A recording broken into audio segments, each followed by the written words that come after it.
Check it out, my friends and I have a new video game analysis channel called I Am Games. We've got a couple of videos over there about the new Spider-Man game and more on the way, so you should go subscribe. You can get there with the URL iamgames.fun.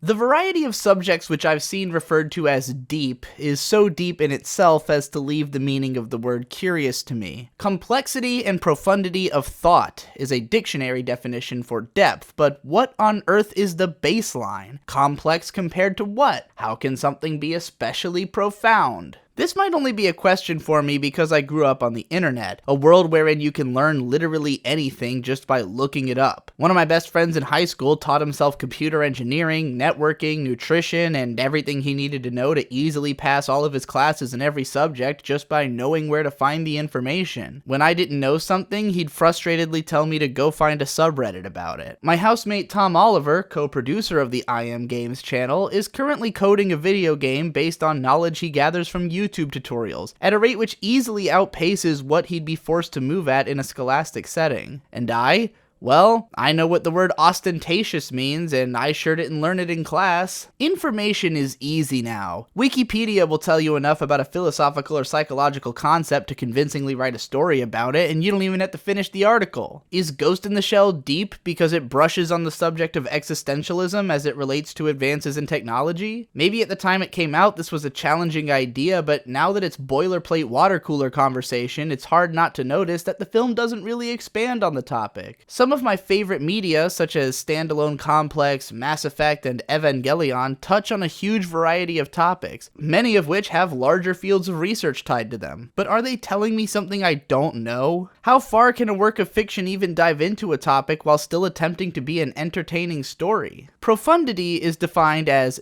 deep insight, great depth of knowledge or thought, which is not only the same thing as the definition of depth, but contains two versions of that word in its own definition, which leads to the question of how much profundity you can actually exhibit before you become an Ouroboros of thought. So if profundity is being deep, and being deep is being complex and profound, then I guess it's really just all about the complexity. Ergo, being deep just means saying a whole lot of unique things, I guess, which leads me to wonder whether depth is anything to be impressed with at all. A textbook will present you with the most depth on a subject that you'll ever find, and I don't think it's unfair to consider it a work of art. People tend to think that just putting forth information dryly isn't a creative expression, but you could extrapolate on any thought indefinitely. The artistry is in knowing where to stop, and that's why it's funny to talk about depth in art. It's not being deep that's impressive, it's doing it without losing the plot, communicating a lot of ideas without resorting to text dumps, expository dialogue, or soapboxing. Now that is impressive. Calling something deep should never be taken as praise in and of itself. To say that something manages to be deep and engaging is something noteworthy. But it's also redundant, because depth is engaging. No matter how much someone tells you that they like to turn their brain off, no one likes something just because of how flashy or gaudy or fast or immediate it is, no matter how much it might seem that way. We care about skill. We care about depth of craftsmanship. And granted, not everyone is looking for the same elements of craft, nor has the same depth of understanding of it in the first place, but there's a reason we at minimum consume things which are more advanced than children's art, which could easily meet those aforementioned criteria.